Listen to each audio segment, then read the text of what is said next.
কোথায় রাখা হবে রামলালার বাকি দুটি মূর্তিকে? রামলালার প্রাচীন ছোট মূর্তিটিকে কোথায় স্থান দেওয়া হবে? ঠিক কেমন দেখতে ছিল রামচন্দ্রের বাকি এক জোড়া মূর্তি? রাম মন্দির সম্পর্কে এই তথ্য অনেকেরই অজানা। এই ভিডিওতে দেখাবো সেই সব তথ্য সম্পর্কেই। বহু প্রতীক্ষার পর অবশেষে অযোধ্যার রাম মন্দিরে প্রতিষ্ঠিত হলেন ভগবান শ্রীরাম।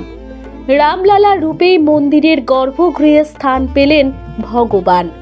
সোমবার নানা উপাচারের মাধ্যমে রামলালার মূর্তিতে প্রাণ, তবে মন্দিরের উদ্বোধনের 20 দিন আগে চূড়ান্ত হয়ে যায় অযোধ্যার রাম মন্দিরে শ্রীরামচন্দ্রের বিগ্রহটি। এর আগে দেশের 3 ভাস্করকে রামলালার মূর্তি নির্মাণের জন্য বলা হয়েছিল। সেই 3 ধরনের মূর্তির মধ্যে বাছাই করা হয় এটিকে, আর তা বেছে নেয় শ্রীরাম জন্মভূমি তীর্থক্ষেত্র ট্রাস্ট। জানা গিয়েছে শ্রীরামচন্দ্রের বাল্য অবস্থাকে কল্পনা করে এই মূর্তি তৈরি হয়েছে। এই মূর্তিটি নির্মাণ করেছেন কর্ণাটকের বিখ্যাত ভাস্কর্য শিল্পী অরুণ যোগীরাজ। অরুণ যোগীরাজের গড়ে তোলা 51 ইঞ্চির রামলালার মূর্তি দেখে মোহিত হয়েছেন শ্রীরাম জন্মভূমি তীর্থক্ষেত্র ট্রাস্টের সদস্যরা। প্রথমবার দেখাতেই মূর্তিটি পছন্দ করে ফেলেন অধিকাংশ সদস্য।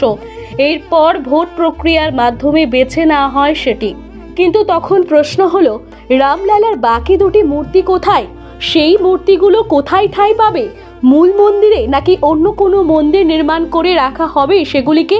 এই প্রশ্নগুলি এখন অনেকের মনে ঘুরপাক খাচ্ছে। জানা গেছে অরুণ যোগীরাজের মূর্তি ছাড়াও আরেকটি মূর্তি বানিয়েছে রাজস্থানের শিল্পী সত্যনারায়ণ। রাজস্থানের শ্বেত মার্বেল পাথর দিয়ে তৈরি হয়েছে এই দ্বিতীয় মূর্তিটি।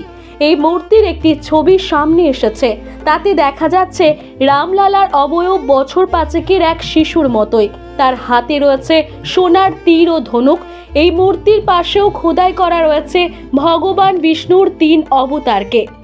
এটি ছাড়াও রামলালা তৃতীয় মূর্তিটিও একই রকমের। জানা গেছে এই 3টি মূর্তিকেই রাখা হবে রামলালার মূল মন্দিরে। রাম জন্মভূমি ট্রাস্ট সূত্রে খবর, মন্দিরের দ্বিতীয় তলে স্থান পাবে রামলালার এই শ্বেত মার্বেলের তৈরি মূর্তিটি।